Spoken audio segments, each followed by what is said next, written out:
How sure are you that the snake is sucking the poison now? What are friends on for? his penis? Yes. It doesn't make you gay or anything. He will die. He will die. He will die. That's your answer. If it's a poisonous snake, he's gone. He's gone. When I was about to finish, I was about to complete. I was like, Jesus, what would I do with my life? Because unlike most people who were happy to just finish school, I managed to experience the world of work a bit. So I was like, you know what it's like. I was like, because those months I was home before I got the job, like I had nothing and I was just in the house. That one is not the normal this thing. Because how is it normal? Going to the one that said that thing, why do you need to play it back? You want to hear how you sound. Like, because sometimes I press the record and then because sometimes you are recording it and then you realize that it's not going well and you delete it and then start all over again. You read performing arts in school, right? I won't say read. I performed performance. I like that. Imas. I remember him when we were going to write the exam. And then he was sitting in front of the exam hall and his legs were just shaking. Charlie. Oh my God. And he was holding his pen like, I'm sure he was thinking, what am I going to write? And then the gigs too were not coming because I assumed. For the industry, we've seen a lot of examples where they earn a lot, they use a lot of their energy when they are young, but when they grow old. So I believe one thing I would like to do, set up that voluntary SNET contributions, get some of those insurance packages like we have the SAG does for the American actors. So at least you can be part of a union. So even if you are not working for even a year, and as long as you pay your dues, you still get to enjoy some benefits.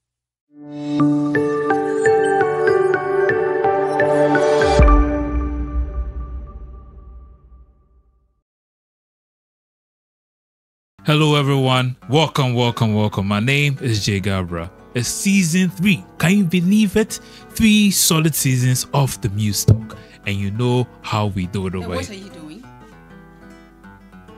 What are you doing?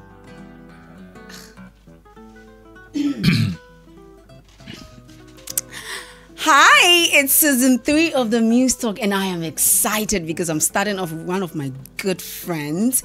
Can you imagine? It's been 2 seasons and this is a 3rd one. In case you're just seeing this, you can go back to the Muse Hub page and watch season 1 and season 2 and come and let's do season 3 together. My name is Gadede Aku Segbefia and I'm sorry, I'm so excited.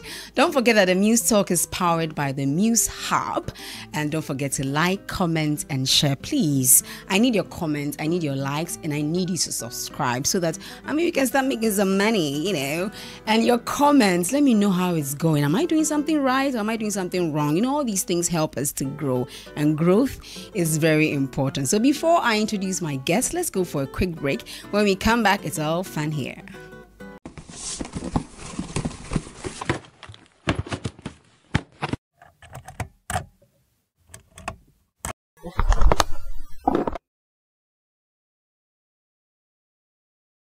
Welcome back. It's still the Muse Talk in case you just joined us. My name is Gadede Aku Segbefia and my beautiful 2-piece is by Lionel Threads. Just call the contact on your screen and trust me, she will hook you up. Life is too hard. Why don't you look good? So I'm starting off season 3 with my very good friend Garbrah. So I met Jay in 2013 at GBC for our national service and it has been good since then. He's an actor, he's a presenter, and he's a voice actor and a voice-over artist, and he does other things. He's a sexy man too, so just in case you're looking for a sexy man to grace your room, he's your guy. Hi, baby. Ooh, you see, sexy. Hello, Gadede. Thank you so much for having me. It's a pleasure to be here. Thank you for coming. I miss you. Oh, I have missed you too. Why are you growing big and I'm not? Man must grow. So I don't know about woman. Jay, it's good to have you here. Oh, thank you. So this is my small corner. I can't believe it took you 3 seasons before you're not invited. Well, I need to prepare the ground. Oh, you're lucky for the amazing. Thank you. And now this is going to be the best season yet because now I'm here. Yeah, exactly. Thank you. If or no. How has it been for you? Life. People say life is hard. I don't think it's hard for you because you are glowing. Your black is blacking. And you call that glowing? Yeah, you're glowing. So basically, my black is shining. Oh, erratic. It's not good. Meanwhile, you are looking like Coke and Fanta right now. It's okay. I like that combination. You're not dark. That's why you get to say that. I actually like your complexion. Sometimes I wish I was dark. Sometimes. Yeah. What about all the time? These are some thoughts you should muse I on. know, right? Sometimes. I'll have to say, it's not like I look good, so life is good for me. It's just the fact it's all packaging. Because we are all actors in real life as well. Nobody wants to show you what is going on internally, externally. So, and I'll say, fortunately for me, while I was on campus, even before I got to university, I had a chance to get a full-time job. And so tell me about that. Oh yes, it was at the Ave Maria Resort and Wellness Center. It was a spa. They had a swimming pool, a hotel, a restaurant and all. So you receive guests and stuff like that. So it was during that. It was like I'd finished my WASI and being in the house for a year, you have no money, nothing. So I was like, I applied and then I got this job and I was making some money. So when I got on campus, I realized that maybe my parents will pay my school fees, pay for the accommodation. And it's like they didn't hear anything from me about handouts and stuff like that. One of the good ones. Because I had money from cash. And so it's like when I was about to finish, I was about to complete. I was like, Jesus, what will I do with my life? Because unlike most people who were happy to just finish school, I managed to experience the world of work a bit. So I was like, you know what it's like. I was like, because those months I was home before I got the job, like I had nothing and I was just in the house. So I was like, if I have to finish university and then come home to that. And now this time I know my parents are done supporting me because like for most parents, once you are done with university, I was even fortunate because some people, even in secondary school self, that support stops. So I started weaning myself off small. So I'll say based on experiences like that, I was able to know that life is not easy, but you have to manage it, caress it somehow. Otherwise, it will. I like that word, caress it somehow. Otherwise, it will overwhelm you. Yeah, because it's like school. The four corners of the school, they protect you. Because it's like you go for lectures, you know where you get your food. If you want to sleep, and your people, if you are fortunate, your parents will give you job money. If you're also working, you have something. But if not.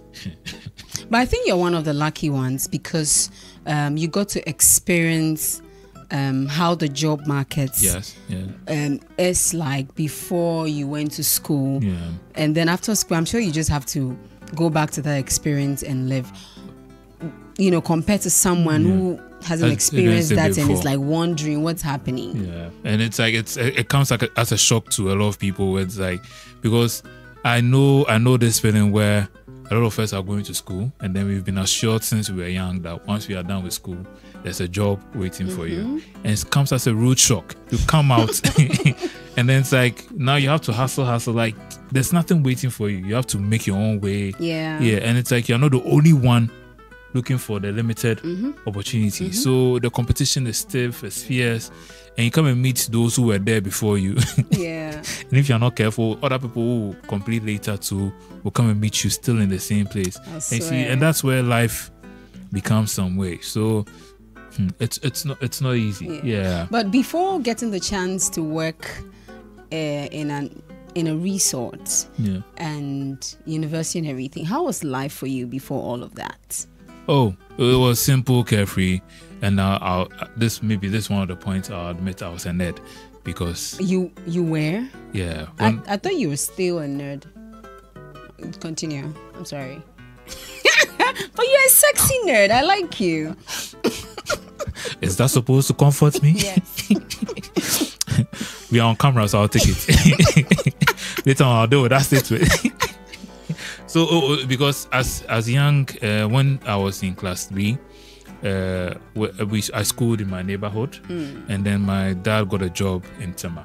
So we had to, he in order for us to be closer to him, I guess, and then like he can drop us at school and bring us home and stuff like that. Because my mom's job was all over in Accra, so it felt maybe it would be easier if we were in Tema. So we started schooling in Tema. And because we were closer to him, sometimes it's like, I remember when we first got to school in Tema, and then he took my brother and I to the library. And so it's like, I think I was in class 3 at the time.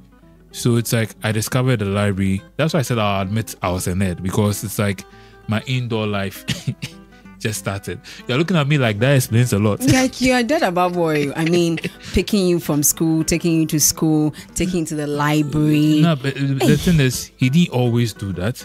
But he did it. No, but the thing, some of us had to walk miles. Oh, yeah, to get to school. Are you one of those people who are the future parents who told their children that they had to walk? I had to walk for miles in between rivers? I had to walk miles to go fetch water. Oh my goodness! And bring it home, bathe, and then walk miles and go back to school.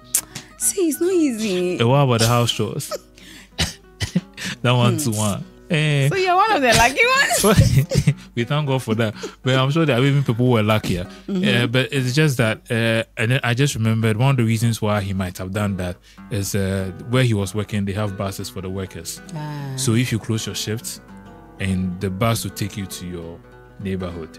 So for those of us in the Nungwa, Sakmono environs, at 4 o'clock when the workers close, their shift around 3. The buses will wait for them, and then when it's like 3:30, they leave the plant, and so they pass by the school, and then we just show our card that shows that our dad works there, and then we are allowed to join the bus, and we get down in the neighborhood. So I think that convenience. So it's not like he always took us, because the library opened Wednesday and Friday. Okay. Yeah, and my brother and I used to have this competition, especially on Wednesday when we borrow the books. We want to see who can finish their books before Friday. That explains a lot. Now let's come to uni. Yeah. You read performing arts in school, right? I won't say read. I performed performing arts. I like that. You performed performing arts in school. I beg, do that. Go back to that. No, I'm learning. No. I was just messing around. I beg, you go back. I like being messed around with. Hey, Gadede. That didn't sound right. Oh, it sounds perfect. Hey, what are we doing? Gabi, let's pretend we are serious people.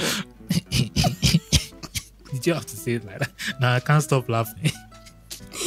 You read performing arts in school. Yes, I did. Before that, how do you decide on that? I mean, with you, your background, going to the library and reading all those books, I'm sure you had an idea of, or you had a wish of becoming, reading medicine or, all those fancy things. I've always considered myself a smart guy. You are a smart guy. Because, why, thank you. Because there are certain courses, if I don't like it, it's because they are difficult. So I'll not choose it. So, you saying doctor... I know the number of years they have to study and all. It never interested me. Yeah. Even the lawyer, I was like, hey, they read a lot of books. So. I know I read, but to me, it was like a lot. I was like, Charlie, they read a lot. So how did you get the interest in performing arts?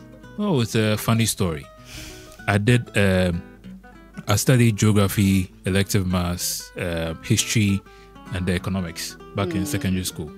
And so when I left secondary school, my WASSCE grades, believe it or not, my electives were better than my core. For somebody who studies elective maths, for instance, I don't know if it's just me, but I have a feeling that most of us who study elective maths, we didn't really take core maths seriously. Serious? Yeah, well, I didn't do elective maths, so I can't relate. So it's like, even because core maths alone, for a lot of people, it's like, hey, I don't like maths, But I enjoyed core maths. Yeah. There are people like that. So for those of us who did e-maths, I think it was... I don't know how else to put it, but like it will be like we're flexing the core maths. It's not difficult. It's not as difficult as e-maths. So it's like anything can happen. We can core maths. We are doing additional maths. We are doing elective maths. So I remember in school they felt like they were the most serious people in the world. I'm like, you have to be, because Charlie, that course will show you shaggy. One of my guys stopped coming to class, and I think he wanted to drop e-maths. But it was too close. We were in final year at the time. It was too close, so he couldn't drop the EMA. So even though he had stopped coming to class, he had to write that exam in order to graduate, because you need at least 3 electives. And I remember him God forgive me. You're forgiven. I remember Imas. I remember him when we were going to write the exam, and then he was sitting in front of the exam hall, and his legs were just shaking. Charlie. Oh my God. And he was holding his pen like, I'm sure he was thinking, what am I going to write? At that point, there's nothing in your head. Oh, Charlie. But it's like, oh, but he's not a very successful person, and then it makes me wonder what school is for. I can relate. Because be on upper class, then you are still so it's like now if it's like a first class person wondering why is this third class person my CEO? And so you see why life is not fair. Life is somewhere you have to manage it, otherwise if it manages you.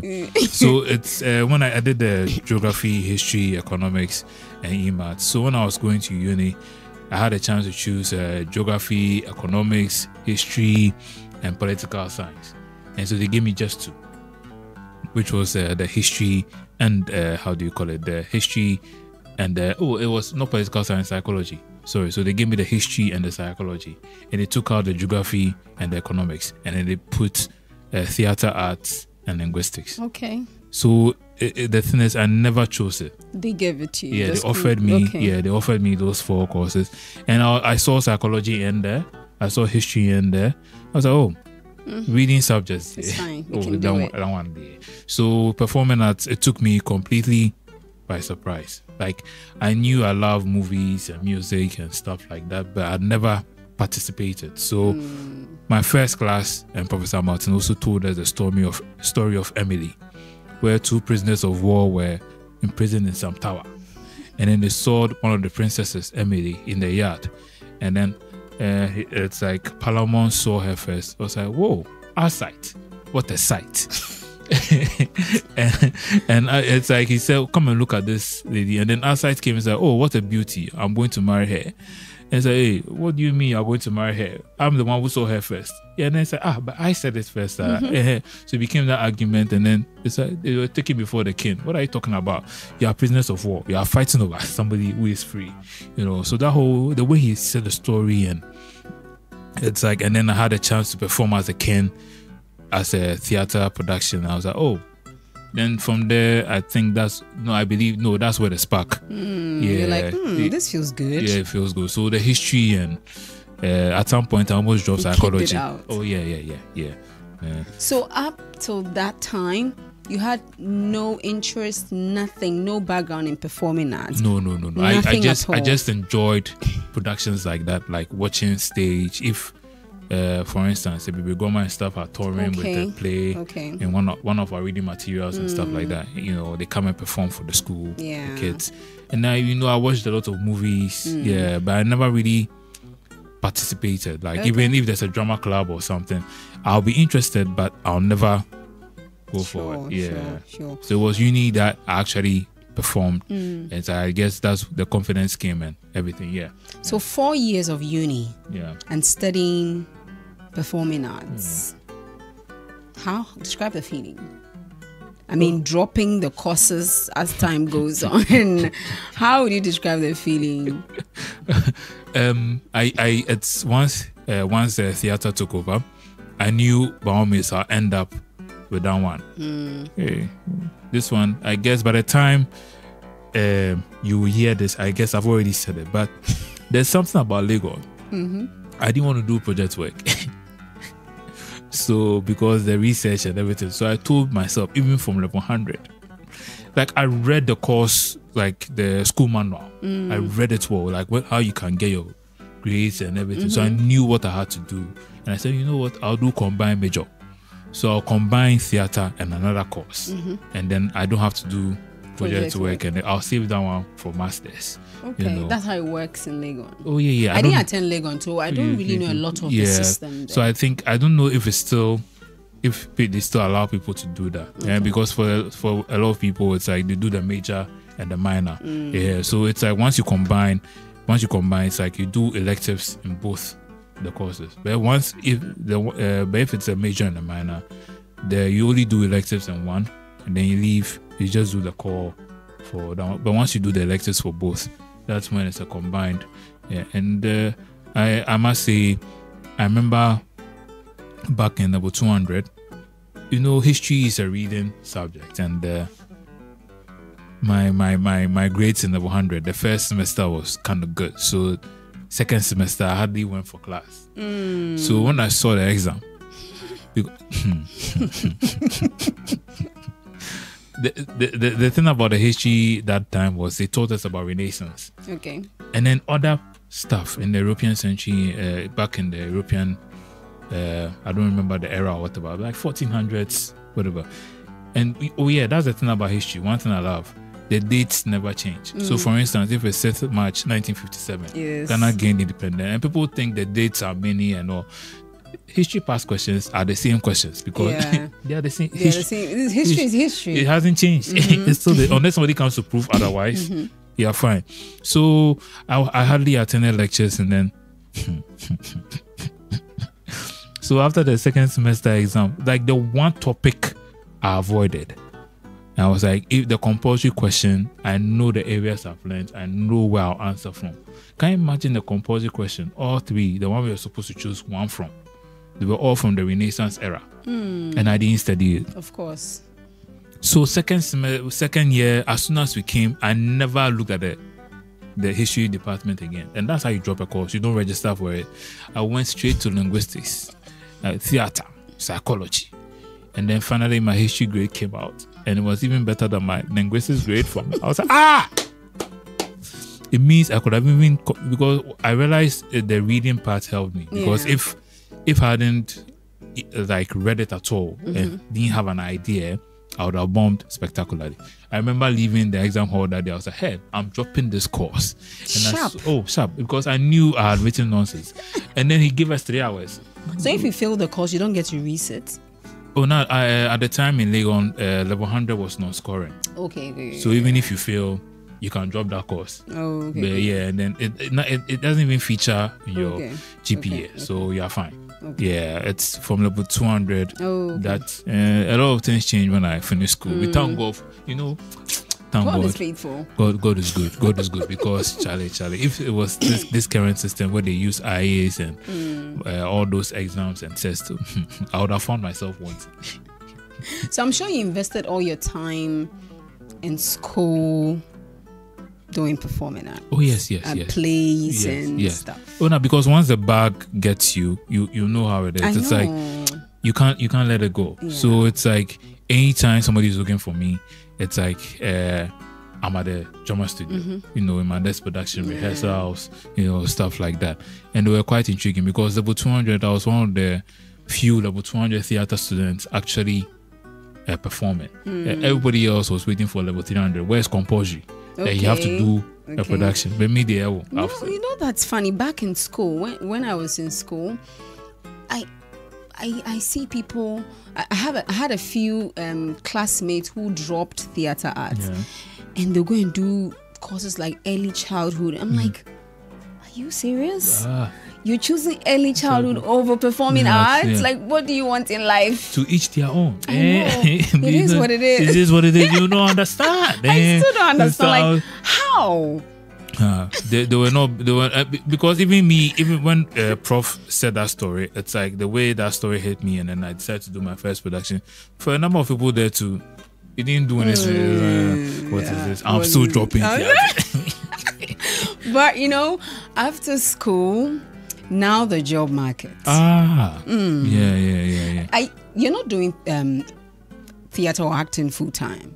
Oh, back then, at the moment, it's part time. Yeah. But at the point you were doing it full time. Yeah. When I completed, I thought I'll be able to do it full time. So at what point did you say this thing there full time won't work? It's when we completed, and then I was like, oh, let me see if I can get some gigs. Be managing it before my service starts.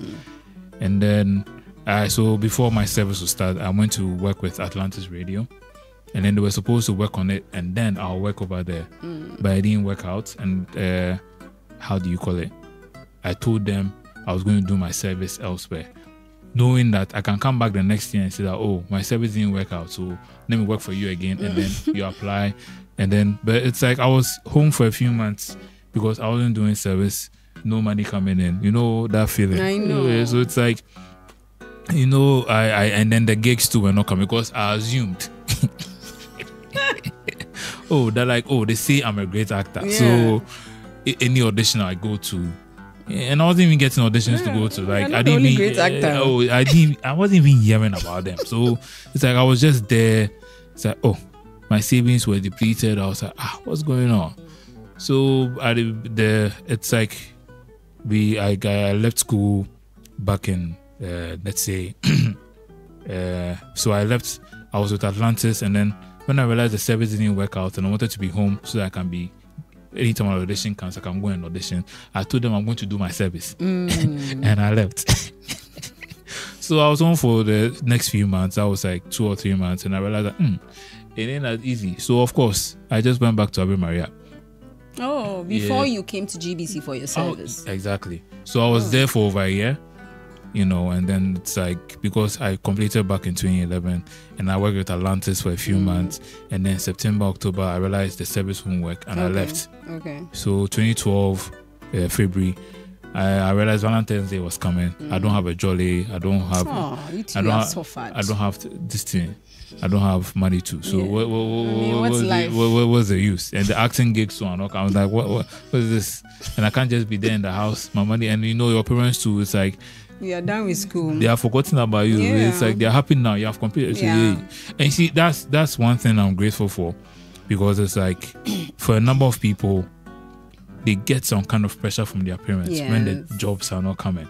But because I had managed to work before and during my university years, it's like, and I even managed to get Atlantis when I was done. So it's like, it put me in a good standing. So when I was home for those few months, it was like, Jay, you'll be fine. Like, so, but me, myself, within me, I wasn't fine. But it saved me that thing of that pressure. That pressure, like, hey, writing applications, interviews and things. So, but you mentioned auditions earlier. Yeah. Well, I don't like auditions. Actors don't really like auditions. I don't like auditions. But it looks like you were ready and you're already... I remember there are times that you go like, Gadede, go for this audition. I'm like, audition, I don't... So what is your culture for auditions? How do you prepare yourself, your mind and everything before you walk or decide to go for an audition as an actor? I think it boils down to the fact that I decided this is what I want to do, and then the auditions come with the territory. And for me, I had great experiences at auditions, especially where you don't go with a prepared monologue, but they give you the scenario, and then they say, do this. And then for me, it's like, that was what I was looking forward to, like the scenario, like, become this character, and then I get to show them. And then sometimes the descriptions they give, I don't even need to act. And then it's like, they can see that, okay, you have it. Because I remember there was one time I was auditioning for a group of students. They were about to do their projects, RTV production. So that one you have to perform with the lecturer and then the students. Then if there are other students, aside the student who called you come and audition for his production, if there's somebody else who sees you and wants you in their production, then they also spot you and call you from there. And then I did the audition for the one who came. He pretended like, he doesn't know who I am. And said, so pretend you are somebody who has put a drug in your lady's drink and you want to do something with her, like how you react and all that. So when I also pretended I didn't know him, did my part. Meanwhile, he had given me the scenario and everything already. And then somebody else came in and said, okay, that was good. So now do, how do you call it? Pretend you're a father. Your role is a father. And then you have a best friend, and then an only daughter, a teenage daughter. Your wife is not around, and then you find out your daughter has killed herself. And then you're like, I was like, wait, what happened? And it's like, that's because apparently you find a suicide note that says she killed herself because your best friend had impregnated her and had given her medicine that made her lose her life. So it was like that kind of betrayal. And then I remember when they gave me the scenario, I was like, my best friend? And then it's like, I don't know how it happened, but I crouched and I was just thinking about it. And then they said that's the best friend. And the way I looked at him, and then like I was going to grab him, like it's okay. Don't go and kill someone's child. Because it's like they realize that, oh, you are in it. Yeah. So it's like when it's spontaneous like that, it's like I don't get to think too much. Like I just go with it. Yeah. So that was one thing I look forward to. And then I guess the thing with Ghanaian auditions is some of the scenarios they are not really. But if you have a prepared monologue as well, you know that if they give you, no matter what they say, Charlie, I got it. So I think my experience with auditions is just sometimes when you go in the crowd is a lot, and then it discourages you because you're like, eesh. Yeah, it's especially if you see some known faces. The known faces. Forget that one, because if there are known faces there, they can't do all the roles. Of course. That's how I console myself. Of course. I know nowadays people will think of me as a known face, but my beef was you give us a time to come for auditions. You can get there earlier than usual so that you can register and all that. And yet it doesn't go as fast as it's supposed to. Because I'm like, if you have a prepared monologue or if they give you a scenario, then it should just flow. Why the time wasting? And sometimes too, when the known faces come, they jump the queue. They jump the queue. They don't even. There's no queue. They jump whatever. Yeah, and then they'll be like, "Oh, it's just a formality," and yet, like, they have to show up for the audition. Yeah. That's what they tell. It's just a formality, but you have to show up for the audition, and then they show up for the audition. It's like they still talk to them, and time keeps going. So how do you take your nose in the industry? Oh, how do I take them?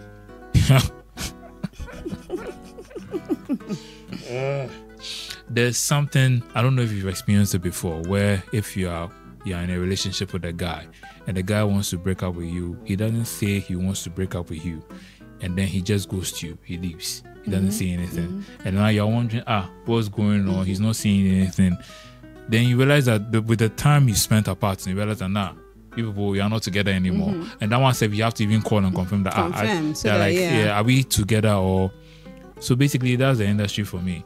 When you don't get a role, they hardly ever reach out to you to say, oh, you didn't get it. So it's like for most of us, we go for the auditions and then we pray. So like a week, 2 weeks, you don't hear anything. You assume you didn't get it. That's it. And then unfortunately too, there are some productions where they assure you that they'll let you know. And then when you don't hear again, you're like, oh, hey, being an actor is very depressing. It is so. It is. It's very depressing. Yeah. Now let's talk about you as a presenter. Yeah. How did presenting start for you? Oh, yeah. I am glad for my theater background because I know it linked me. Yeah, it made it easy for you that transition because it's a lot of the times you will know this. We used to prepare a lot of lineups for the presenters, so it's like I know what goes into the lineup. So when it was time for the audition for that one, as soon as I held the lineup, I was like, I know what I'm doing, and but then again, too, that sense of I know what I'm doing. It's like if the confidence is too high, then it becomes too known. Exactly, it became too known because I remember I was speaking, and then it's like before every performance, I have to feel my heart like beating. Yes, it has to be. So I know that the adrenaline is moving. I can do it. So even going into the audition, like I knew I could do it, so I wasn't really focusing. Like I was sending people in go and audition. No, they didn't know I was also going to audition. So when I when I realized that the last person was this, and I was like, I also want to take the line up and then I'll do it. I wasn't feeling it. Yeah. So I started, and then I realized that okay, it's now pumping. And then so because I was so confident, I can do it. That feeling too is not good. It's not good because the camera was on me now. Something I said I can do it. Now the camera is on me.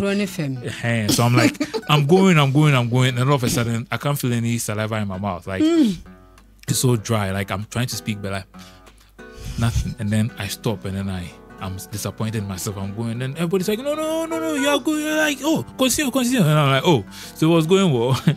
But in my mind, it's like I need water. Like because at that point, I think the nerves came in, and so from that, and then it's like they took the list to our bosses, and then they're like, okay, he should do Saturday for now, and then because nobody really likes coming to work on Saturday. Of course, Saturday dawn. So it was after chilling on Friday nights. No, at least you get to chill on Friday night. So And so from there, then it went into the weekdays, and yeah, it's been like that since then. Yeah. So, but back at GBC when we were doing our service, I don't know whether you do that now or you used to do that, but when you're preparing the lineup, like you're saying it, you're pretending you're the presenter. That helped me do the lineup because I go into the world of the presenter. You want to make it as natural as possible. As natural as possible, but you're writing it. Yeah, do you do that? Because you want it's like, because the presenters have to say, you want to give it to them in a way that when they are saying it to the viewers, it's natural. It's natural. It's like, it's beautiful. It doesn't want to seem like a robot. Yes. So I'll say it in my head a number of times before I write it down. Hey, it goes synopsis. We have written some synopsis in our life. Charlie. It's interesting how sometimes you don't even know about the topic. Oh, yes. But so far as they bring you, you're like, okay, let's Google it. Especially when there's not time enough you have to close and then come back. We've worked hard, though. We've worked hard. We deserve. Oh, Charlie. Especially the health topics. I know. Oh, my God. You know my formula? You know my formula for health topics. I think I had a similar formula for history back when I used to study, like the rise of the empires. I knew their culture, the language, the currency, the way they dressed, fashion, the trade routes, their weapons, like some key. So when it comes to health topics, I'm like, what's the meaning of what we are talking about? The causes, the symptoms, sharp, the effects. And then the treatment. The rest for the presenter to do, depending on the treatment. Then it's like, who can get this? They became so easy. It became so easy because you follow that format, and you know that it has to. The conversation has to go in that manner. Oh my goodness! So presenting and acting, how do you combine the two? Do you even have time to do the two? I remember last year, I had a chance to feature in the series, and which one? Party Office. Okay. Yeah. I love that. Yeah, it was in Aquaba Magic, and when I got a call, and then they told me the schedule, and then it's like, because the morning show is also in the morning, like I realized that if the call time is 7:00 and we have to start shooting at 7:30, I can't get there at that time. So fortunately, because by virtue of where I work, and by virtue of the fact Charlie, God is good. God is good. Because I hadn't taken leave in like 3 years. So when I got a call last year, and then I went to say, I went to try my luck, because the shoot would have taken 38 days or something. So I was like, I want to request 40 days. And then I went, and then they gave it to me, and I realized I still have some left. So I was like, I'm not going on leave again. You keep it. So it's like, so for that one I had to go on leave. I couldn't combine. Okay. I couldn't combine the two. I think that was one of the fortunate times, because most of the before that, I have to bring up an excuse or tell the people I can only be on set after 10:00 and stuff. And did they agree to that? They agreed, because most of the time we were shooting over the weekends. Okay. Yeah, but this one was very intensive and was on the weekdays, so I had to go on leave and then focus on that. Because of that, I didn't even rest. Because as soon as I took the leave, that man, it's like, you want to rest, you have to make all the money first. No, as in, like, you take leave to go and rest. But Ghana, do people take leave to go and rest? Maybe they are like people me. Take leave to either go to school or do some other job or something. There's always something. We don't have a vacation culture in Ghana. Yeah, I think people are now developing it. People are now getting it, but it's depending on where you are. If you believe you are not making enough and you need to get money from other sources, that's when you have to resort to. So it's like I had to go on leave for the first time in like 3 years or so, and then I did that. I went to work on a Friday, and then my leave started on Monday. The shoot too started on Monday. I completed the shoot on Tuesday or so. Wednesday I came home to rest. But I had to wash my things because apparently I hadn't been washing any. Okay. And then on Thursday I was in the office. Oh, so no rest. No rest. Wow. But you do stage as well. Yeah. And you do some film as well. Yeah. What challenges would you say you've faced combining the two? Because they are two big things. Combining it can be a problem. Yeah. So how do you also combine acting on screen and acting on stage? Let's just say maybe I love the stage a lot, because I mean, because Who doesn't? Because it's like, and you know the amount of rehearsals that go into that. So sometimes you may get a role for a movie or a series, but you have a production coming up, like a stage production. I've lost quite a number of roles because of that. So it's like, because you have a production, you can't leave them in the lurch like that. I remember I was doing the blink arts, and then one of the directors called me and said they are doing aloe vera. Oh yeah, I remember that. Yeah, because I went for the audition, I stayed the whole day, and all. You see all that struggle. I know. And then I finally get a role. They put me on the credits and everything. And then when they call me, the week they call me that I should be on set, like they told me when they were going to start the shooting, that when they are ready they'll call me. And at that time I was praying and hoping that by the time they call me, blink arts is over. Can you believe when they called me that I was supposed to be on set Monday, Tuesday? That Thursday was when we were going to do the blink arts. So we were going to do tech rehearsal and all those things. I was going to miss all that. And then I didn't want to disappoint my people. So I said, you know what, I won't be able to make it onto the set, So I had to leave that gig. And you see, the thing about Ghana is gigs like that put your face forward compared to stage. Because the stage, it's like, unless people know you, people don't really see the stage. It's only recently a lot more people are going to the stage. But if it's a movie or series, it's like your face is... It's everywhere. It's everywhere. It has a wider coverage. Yeah, the exposure is much more than if you're on stage. So imagine me sacrificing that for stage and all. And then later on, I told my directors for the blink arts about it. And then, they were sad. They were like, oh, no. Like, you should tell us about it. Why? What would they have done about it? No, they explained that we've had a number of rehearsals leading to production. So they could spare you. Yeah, because they know what I can do. So it's like, you have your lines, you have your character. Like, we would have considered it, because if you would have been back on Wednesday, at least the tech night and all that, we can do it before Thursday, be open to the public. You would have gone to shoot, and then we come back, and then we go. And communication, huh? And it's like the timing. I was like, oh no. Yeah, you're also considering a lot of things. I was like, it won't work. So I didn't even tell them about it. It was when the production was done. I was like, oh, can you imagine I missed that? So, oh no. Oh, Jay, you should have told. Yeah. And then it wasn't like they were saying it because it was already passed. They knew that, like, oh. So even the next one, when we did the rerun, I remember I had to do some other rehearsals and all. They were like, okay. They managed to schedule it in such a way that I was able to combine both. Okay. And it worked. Yeah, it worked. So when you're given a role or you're casted for a particular role, what kind of thought process do you go through in achieving that particular role? Let me say now. I don't have a process. You pick it as it goes. I don't know if I should say I cheat, but that's how I like to tell myself. It's because I read the script, see who the character is, how he relates to the other people, and then all I do is, whenever I know who the character is, I know what the person is saying. So I don't just say the line. I say the line with meaning. I speak it. You speak it. I speak the line. So depending on who my character is and all that, it's like you speak the lines. Then it's like no matter what happens, it's like once I speak the line with meaning, and it's like I mean the line. So it's like there's meaning behind it and all that. Oh, everybody sees the character. So that's my you think you don't have a process, but you do.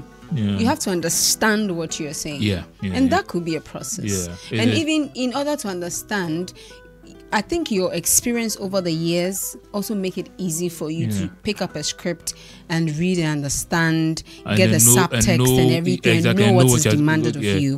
Yeah, so that could be a process. Don't think you don't have a process. Oh, I think because it's like, okay, maybe it comes a little easy. It comes easy. A little easy. So I'm like, oh, that's what I have years to of do. Experience. Yeah, so it's like I read the line and I just know I don't have to just say it, and then like it looks like I'm reciting some poetry. Exactly. Or, I remember watching something once, and then it was a comedy routine, and then the comedian, I don't remember his name. It was Michael Hewley, or I don't remember.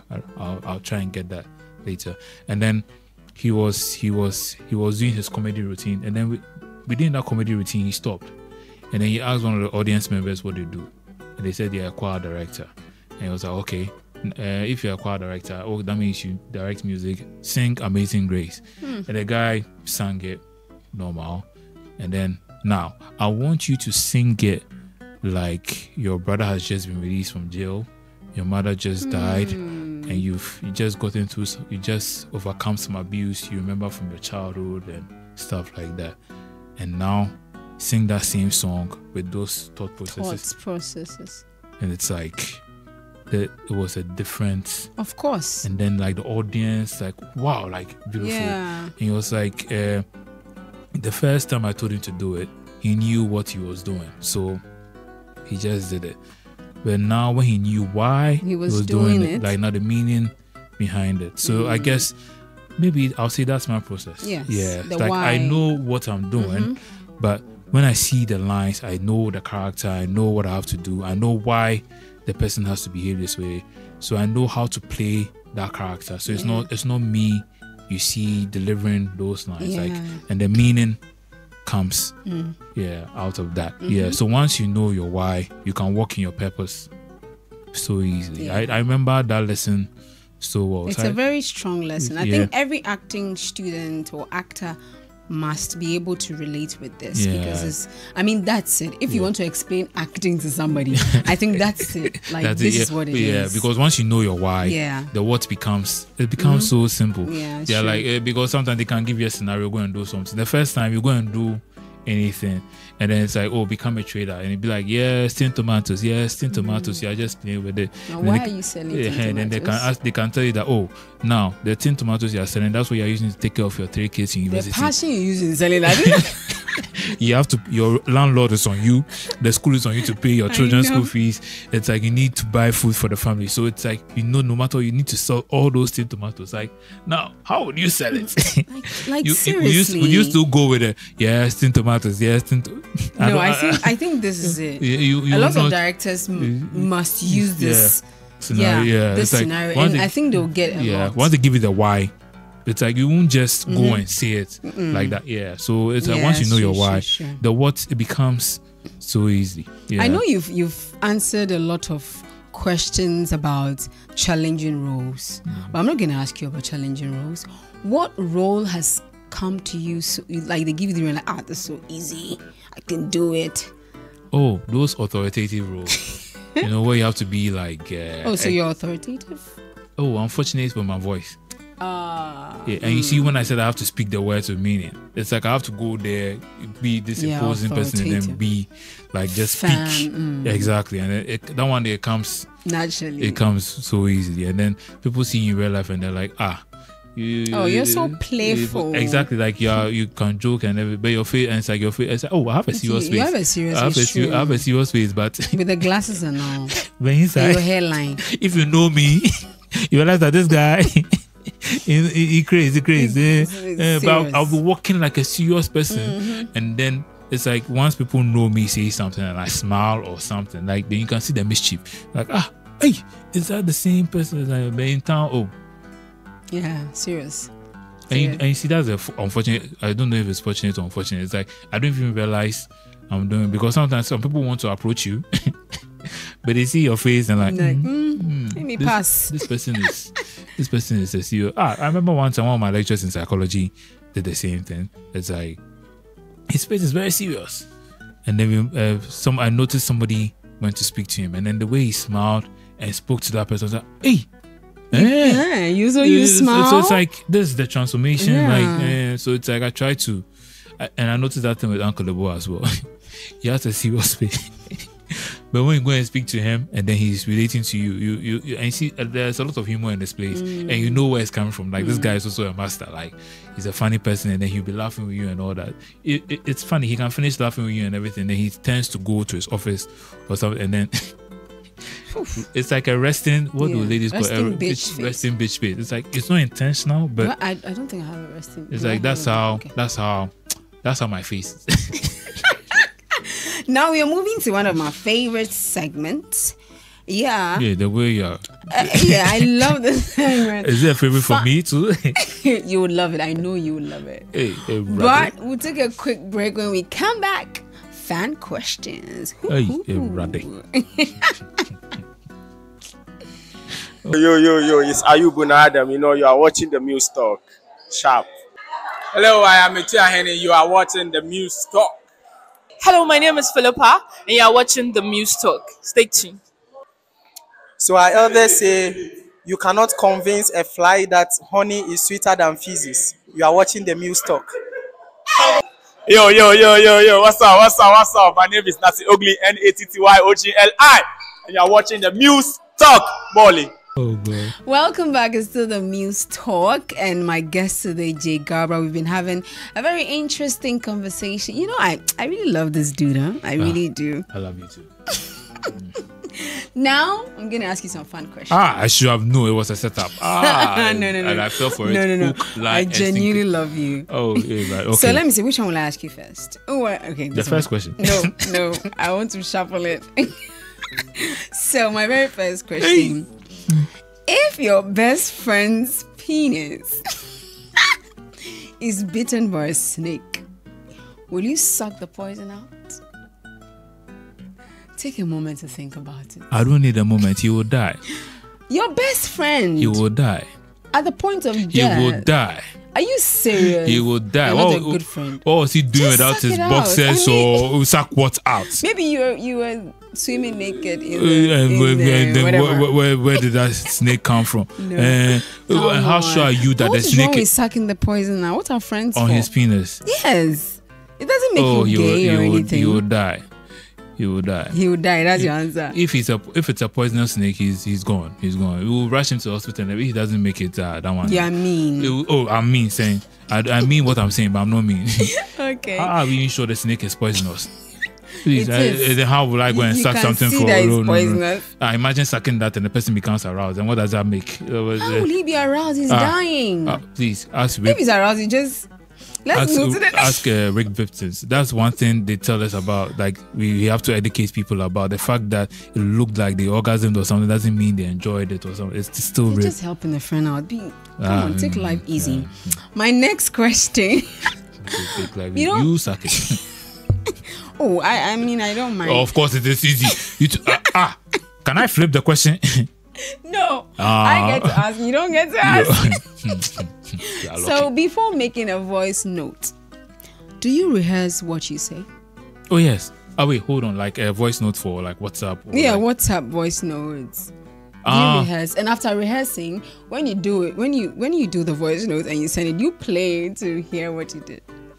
Oh, that one is that not the normal this thing? Because How is it normal? Going to the one that said it, then why do you need to play you it back? want to hear how you sound, like because sometimes I press the record and then because sometimes you are recording it and then you realize that it's not going well and you delete it and then start all over again. Maybe that one you thought you knew what you're going to say, but obviously once you send it, I still listen to be like, oh, Your voice. like Is your voice doing the trick? like is a meaning there? Is it like, the meaning, or you just want to flatter yourself? I have a good voice. Not a lot of people like listening to themselves. So me, I just want to know you get what I mean. Do you like listening to yourself? For a presenter, I'm sure you do. Oh, I have to watch myself for feedback, but I don't like listening to myself. Okay, so I'm giving you two options: a funny partner or a rich partner. Which one will you go for? Think about your answer very well. Looking at the economy. Is this turned on? It's very odd. I am funny. I'll go for the rich partner. We'll have funny money.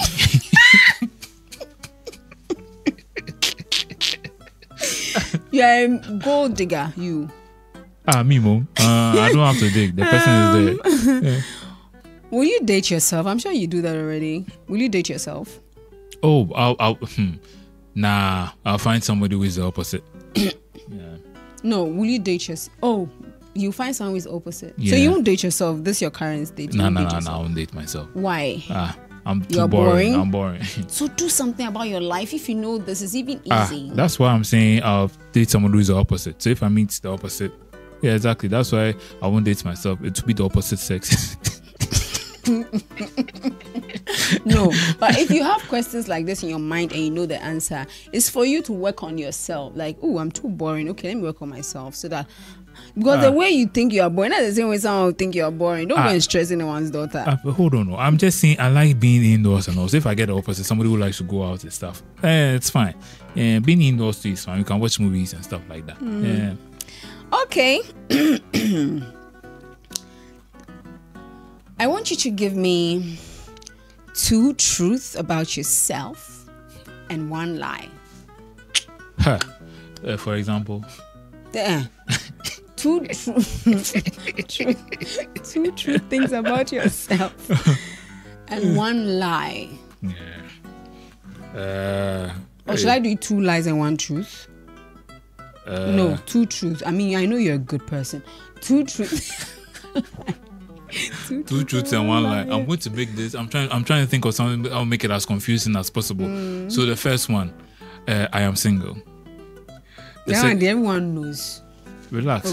The second one, I have a girlfriend. That's a lie. Oh, so it's a lie. That's a lie, right? And 1 more truth. Oh, just say. I know the girlfriend is a lie. Oh. You don't need to say too much. Then you know what? It's okay. I'll answer again. No, 1 more truth. Come on. You sport my 1 more truth. I don't have a specific genre of music I listen to. I can listen to any music and have fun with it. Of course, it's true. Thank you, baby. So we're about to end, but hey, what are your plans? I mean, what big plans do you have with your career as a presenter, as an actor? What's the future like for you? Aside leaving the country. Yes. Aside leaving the country. Don't say it. The embassies will be hearing you. They'll see my talent and come and hire me from here. We do remote auditions. I won't come back. But so when what's I your do, plan? What's the future like for you? That's one thing I really want to do. It's like pursuing the acting thing. I didn't take the decision lightly because I saw the veterans in our industry. That thing. And then how it's how do you call it? How destitute most of them become. I understand it happens across a number of careers, but for the industry, I mean, we've seen a lot of examples where they earn a lot, they use a lot of their energy when they're young, but when they grow old. So I believe one thing I would like to do, set up that voluntary SNET contributions, get some of those insurance packages like we have the SAG does for the American actors. So at least you can be part of a union. So even if you're not working for even a year, and as long as you pay your dues, you still get to enjoy some benefits. Is that not what the Actors Guild is for? Or in Ghana here? We have one. Yes. Does it work? That I don't know. Yeah, so stuff like that. So and at least get a pension for actors. So at least you know when you don't really have that energy and your old age and all, you know that at the end of every month you are getting some benefits and all. And the health insurance too, it's important. So maybe set up something like that. And then I hope to not only act but help people come up with great productions and then direct some as well. Oh, I can't wait for you to direct a production. Yeah, at least I'll let people know their why.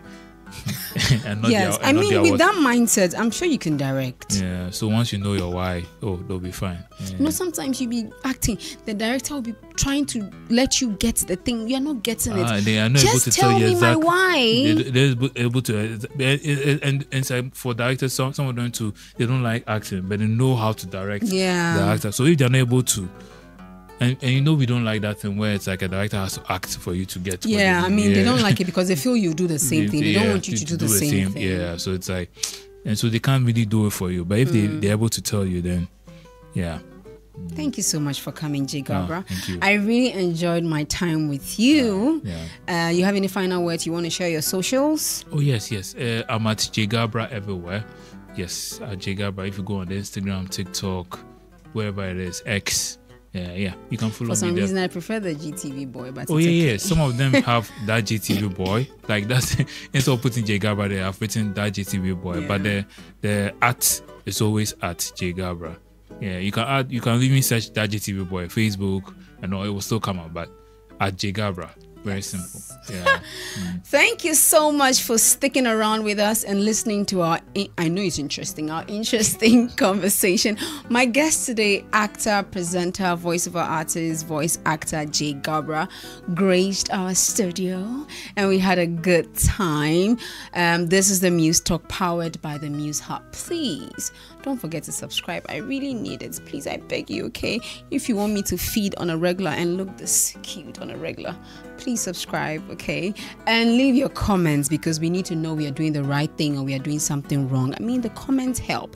And like and share. I mean, let people see that there's a cute girl in town speaking to amazing artists, you know, that will help a lot.